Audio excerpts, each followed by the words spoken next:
Bismillahirrahmanirrahim. Assalamualaikum warahmatullahi wabarakatuh.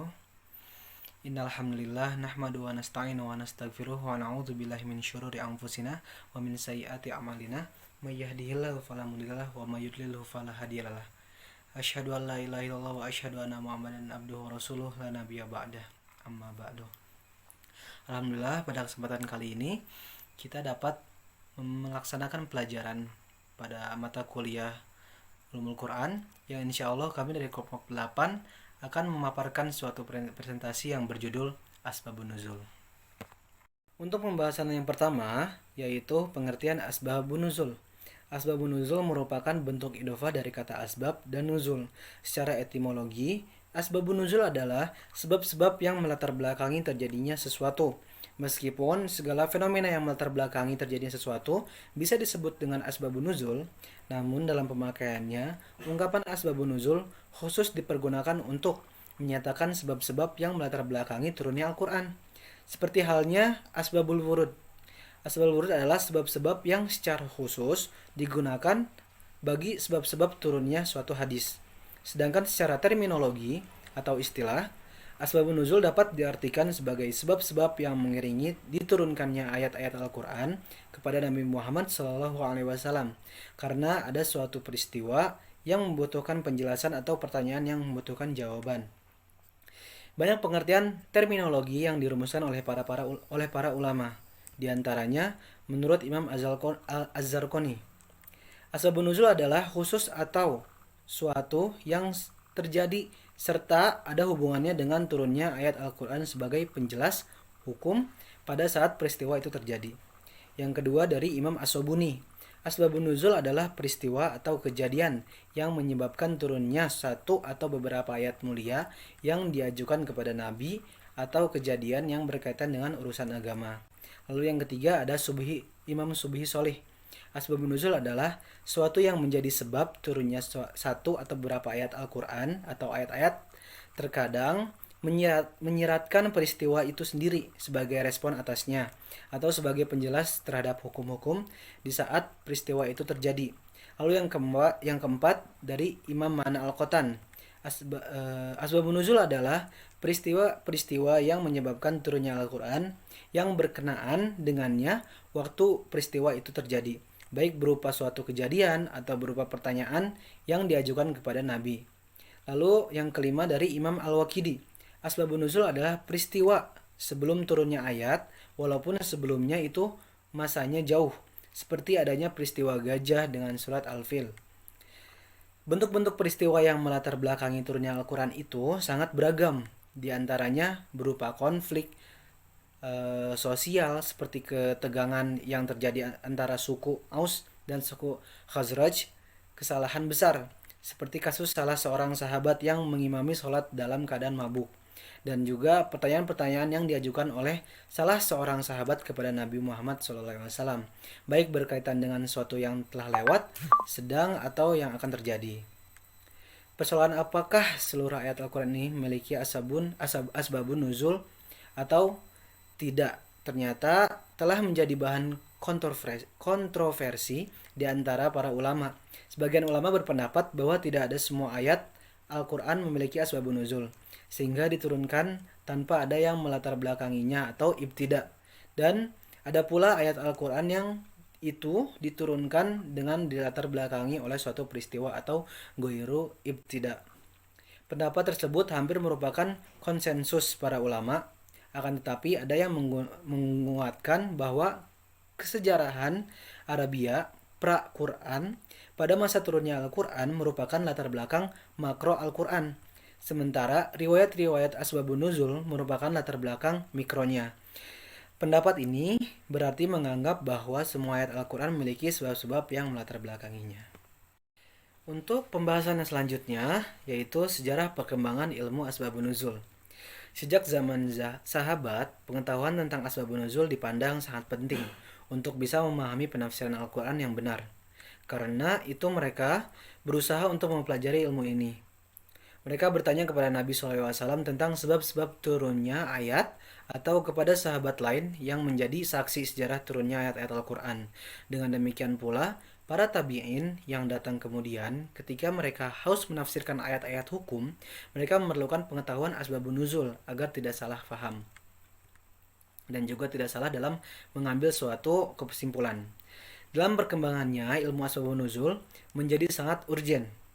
Hal ini tak lepas dari jerih payah perjuangan para ulama yang mengkhususkan diri dalam upaya membahas segala ruang lingkup sebab nuzulnya Al-Quran. Di antaranya yang terkenal yaitu Ali bin Madini. Juga ada Al-Wahidi dengan kitabnya Asbabun Nuzul. Al-Jabari yang meringkas kitab Al-Wahidi. Lalu ada Syekhul Islam Ibnu Hajar yang mengarang sebuah kitab mengenai Asbabun Nuzul. Dan As-Suyuti mengarang kitab Lubabun Nuqul fi Asbabin Nuzul. Juga sebuah kitab yang sangat memadai dan jelas serta belum ada yang mengarang. Baik, di sini saya akan menjelaskan tentang fungsi ilmu asbabun nuzul dalam memahami Al-Quran. Ilmu asbabun nuzul dalam memahami Al-Quran itu mempunyai 8 fungsi. Di antaranya, yang pertama, mengetahui hikmah atau rahasia dan tujuan Allah secara khusus dalam mensyariatkan agamanya, yang terkandung di balik ayat-ayat yang mempersoalkan syariat atau hukum. Misalnya, kita dapat memahami lewat pengertian asbabun nuzul kenapa judi, riba, memakan harta anak yatim itu diharamkan. Sebaliknya, bagaimana Allah mula-mula mensyariatkan sholat khauf atau sholat yang dilakukan waktu situasi gawat atau perang. Dan kenapa tidak boleh melakukan sholat jenazah atas orang musyrik, bagaimana pembagian harta rampasan perang, dan sebagainya. Hampir semua aspek hukum itu mengandung aspek filosofi yang sebagian diantaranya dapat diketahui lewat pengertian asbabun nuzul. Dan yang kedua, mengetahui pengecualian hukum terhadap orang-orang yang berpendirian bahwa hukum itu harus dilihat terlebih dahulu dari sebab-sebab yang khusus. Yang ketiga, mengetahui asbabun nuzul adalah cara yang paling kuat dan paling baik dalam memahami pengertian ayat. Sehingga para sahabat yang paling mengetahui tentang sebab-sebab turunnya ayat lebih didahulukan pendapatnya dibanding dengan sahabat yang tidak mengetahui tentang turun-turunnya ayat. Dan yang keempat, pengetahuan tentang asbabun nuzul membantu dalam memahami ayat dan menghindarkan kesulitannya. Yang kelima, pengetahuan tentang asbabun nuzul dapat menolak dugaan adanya pembatasan dalam ayat yang turun yang menurut lahirnya mengandung pembatasan, tetapi sebetulnya bukan pembatasan. Sebagai contoh adalah Al-Quran Surat Al-An'am ayat 145 dalam hal makanan yang diharamkan, yang artinya, katakanlah, tiadalah aku peroleh dalam wahyu yang diwahyukan kepadaku sesuatu yang diharamkan bagi orang yang hendak memakannya, kecuali kalau makanan itu bangkai atau darah yang mengalir atau daging babi, karena sesungguhnya semua itu kotor, atau binatang yang disembelih atas nama selain Allah. Barang siapa yang dalam keadaan terpaksa, sedang dia tidak menginginkannya dan tidak pula melampaui batas, maka sesungguhnya Tuhanmu Maha Pengampun lagi Maha Penyayang. Yang keenam, dengan mempelajari asbabun nuzul, diketahui pula bahwa sebab turun ayat tidak pernah keluar dari hukum yang terkandung dalam ayat tersebut, sekalipun datang yang menghususkannya. Hal ini didasarkan atas ijma yang menyatakan bahwa hukum sebab tetap selama-lamanya. Yang ketujuh, dengan asbabun nuzul akan diketahui ayat tertentu yang turun padanya secara tepat sehingga tidak terjadi kesamaran. Sebab kesamaran bisa membawa kepada penuduhan terhadap orang yang tidak bersalah dan pembebasan bagi orang yang bersalah. Dan yang terakhir, pengetahuan tentang asbabun nuzul akan mempermudah orang menghafal ayat-ayat Al-Quran serta memperkuat keberadaan wahyu dalam ingatan orang yang mendengarnya jika ia mengetahui sebab turunnya. Sebab pengertian antara sebab dan musabab, hukum dan peristiwa, peristiwa dan pelaku, masa dan tempatnya, semua itu merupakan faktor-faktor yang menyebabkan mantapnya dan terlukisnya sesuatu dalam ingatan. Materi selanjutnya, macam-macam asbabun nuzul. Dari segi jumlah, sebab, dan ayat yang turun, asbab an-nuzul dapat dibagi menjadi dua bagian. Yang pertama, ta'adud al-asbab wa al-najli wahid. Beberapa sebab yang hanya melatar belakangi turunnya satu ayat atau wahyu. Terkadang wahyu turun untuk menanggapi beberapa peristiwa atau sebab. Misalnya, turunnya Quran surat Al-Ikhlas ayat 1-4 yang artinya, katakanlah, dialah Allah yang Maha Esa. Allah adalah Tuhan yang bergantung kepadanya segala sesuatu. Tiada beranak dan tidak pula diperanakan, dan tiada seorang pun yang setara dengan Dia.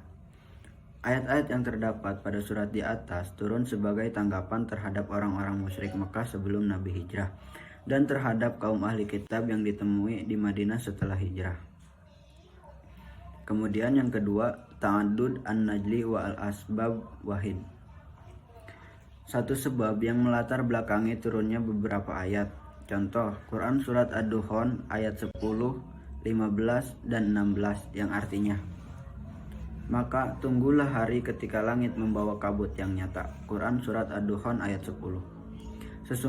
Sesungguhnya kalau kami akan melenyapkan siksaan itu agak sedikit, sesungguhnya kamu akan kembali ingkar. Quran surat Ad-Dukhan ayat 15. Ingatlah hari ketika kami menghantam mereka dengan hantaman yang keras. Sesungguhnya kami memberi balasan.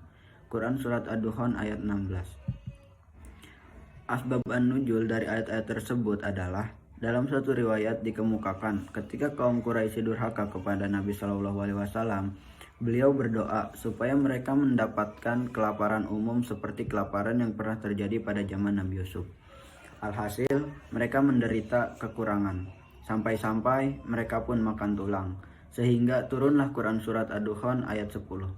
Kemudian mereka menghadap Nabi Shallallahu Alaihi Wasallam untuk meminta bantuan. Maka Rasulullah Shallallahu Alaihi Wasallam berdoa agar diturunkan hujan. Akhirnya hujan pun turun. Maka turunlah ayat selanjutnya, Quran surat Ad-Dukhan ayat 15. Namun setelah mereka memperoleh kemewahan, mereka pun kembali kepada keadaan semula, atau sesat dan durhaka. Maka turunlah ayat ini, Quran surat Ad-Dukhan ayat 16. Dalam riwayat tersebut dikemukakan bahwa siksaan itu akan turun di waktu perang Badar. Sekian dari saya, terima kasih. Saya kembalikan kepada moderator. Baik, di sini saya akan menjelaskan lafaz dan ungkapan-ungkapan asbabun nuzul. Ungkapan-ungkapan yang digunakan para sahabat untuk menunjukkan sebab turunnya Al-Quran tidak selamanya sama. Ungkapan-ungkapan itu ada beberapa bentuk sebagai berikut. 1. Sabab an-nuzul disebutkan dengan ungkapan yang jelas, seperti ungkapan ini secara definitif menunjukkan sabab an-nuzul dan tidak mengandung kemungkinan makna lain. 2. Sabab an-nuzul tidak ditunjukkan dengan lafaz sabab, tetapi dengan mendatangkan lafal yang masuk kepada ayat dimaksud secara langsung setelah pemaparan suatu peristiwa atau kejadian. Ungkapan seperti ini juga menunjukkan bahwa peristiwa itu adalah sebab bagi turunnya ayat tersebut. Misalnya, ialah sabab an-nuzul yang diriwayatkan oleh Muslim dari Jabir. Jabir berkata, orang-orang Yahudi berkata, barang siapa yang menggauli istrinya pada kubulnya dari arah duburnya, anaknya akan lahir dengan keadaan juling. Maka Allah menurunkan surat Al-Baqarah ayat 223 yang artinya, istri-istrimu adalah tanah tempat kamu bercocok tanam, maka datangilah tanah tempat bercocok tanammu itu sebagaimana kamu kehendaki, dan kerjakanlah amal baik untuk dirimu dan bertakwalah kepada Allah Subhanahu wa taala, dan ketahuilah bahwa kamu kelak akan menemuinya, dan berilah kabar gembira orang-orang yang beriman. 3. Sabab an-nuzul dipahami secara pasti dari konteksnya. Dalam hal ini Rasul ditanya orang, maka ia diberi wahyu dan menjawab pertanyaan itu dengan ayat yang baru diterimanya. Para mufasir itu menunjukkan sebab turunnya dengan lafaz sabab an-nuzul dan tidak dengan mendatangkan. Akan tetapi sabab an-nuzul dipahami melalui konteks dan jalan ceritanya, seperti sebab turunnya ayat tentang ruh dan diriwayatkan oleh Ibnu Mas'ud terdahulu. 4. Sabab an-nuzul tidak disebutkan dengan ungkapan sebab secara jelas, tidak dengan mendatangkan yang menunjukkan sebab, dan tidak pula berupa jawaban yang dibangun atas dasar pertanyaan. Akan tetapi dikatakan ungkapan seperti ini secara definitif menunjukkan sebab, tetapi menunjukkan ungkapan ini mengandung makna sebab dan makna lainnya. yakni tentang kasus hukum kasus atau persoalan yang sedang dihadapi. Al-Qasim menyebutkan bahwa telah dimaklumi dan dari kebiasaan para sahabat dan para tabi'in bahwa jika salah seorang mereka berkata ayat ini diturunkan tentang demikian, maka sesungguhnya ia dimaksudkan ayat mengandung hukum ini, dan ini bukan sebab bagi turunnya ayat tersebut. Namun menurut Al-Zarqani, satu-satunya jalan untuk menentukan salah satu dari dua makna yang terkandung dalam ungkapan-ungkapan itu adalah konteks pembicaraannya. Tampaknya Al-Zarqani telah memberikan jalan tengah untuk menyelesaikan persoalan ini. Selanjutnya, Al-Zarqani menjelaskan bahwa jika ditemukan dua ungkapan tentang persoalan sama, salah satu daripadanya secara nasah menunjukkan sebab turunnya suatu ayat atau kelompok ayat, sedang lainnya tidak demikian, maka diambil ungkapan yang pertama dan yang lainnya dianggap penjelasan bagi hukum yang terkandung dalam ayat tersebut. Menurut Al-Zarqani, yang menjadi pegangan dalam menerangkan sebab turunnya ayat tersebut adalah riwayat Jabir, karena riwayat bersifat naqli dan jelas menunjukkan sebab, sedangkan riwayat Ibnu Umar merupakan istinbat, penggalian hukum, dan dipahamkan sebagai penjelasan bagi hukum menggauli istri-istri pada dubur mereka, yaitu haram. Selanjutnya, urgensi dan kegunaan asbabun nuzul. Secara terperinci, Al-Zarqani menyebutkan 7 macam kegunaan atau manfaat asbabun nuzul sebagai berikut. 1. Pengetahuan tentang sabab an-nuzul membawa kepada pengetahuan tentang rahasia dan tujuan Allah secara khusus mensyariatkan agamanya melalui Al-Quran. Pengetahuan yang demikian akan memberi manfaat bagi orang mukmin maupun non-mukmin. 2. Pengetahuan tentang asbabun nuzul membantu dalam memahami ayat dan menghindarkan kesulitannya. 3. Pengetahuan tentang sabab an-nuzul dapat menolak dugaan adanya basar pembatas dalam ayat yang menurut lahirnya mengandung basar pembatasan. Pengetahuan tentang sebab an-nuzul dapat mengkhususkan hukum. Sebab menurut ulama yang memandang bahwa yang mesti diperhatikan adalah kekhususan sebab atau keumuman lafaz. 5. Dengan mempelajari sebab an-nuzul diketahui pula bahwa sebab turunnya ayat tidak pernah keluar dari hukum yang terkandung dalam ayat sekalipun datang mengkhosisnya. 6. Dengan sebab an-nuzul diketahui orang yang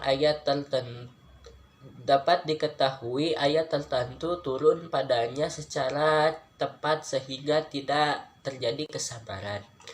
7. Pengetahuan tentang sebab an-nuzul akan mempermudah orang menghafal ayat-ayat Al-Quran serta memperkuat keberadaan wahyu dalam ingatan orang yang mendengarnya jika ia mengetahui sebab turunnya. Adapun manfaat mengetahui asbabun nuzul, menurut sebagian ulama ada beberapa manfaat mengetahui dan memahami asbabun nuzul. Di antara ulama yang berpendapat seperti itu adalah 1. Ibnu al-Daqiq menyatakan bahwa mengetahui asbabun nuzul merupakan metode yang utama dalam memahami pesan yang terkandung dalam Al-Quran.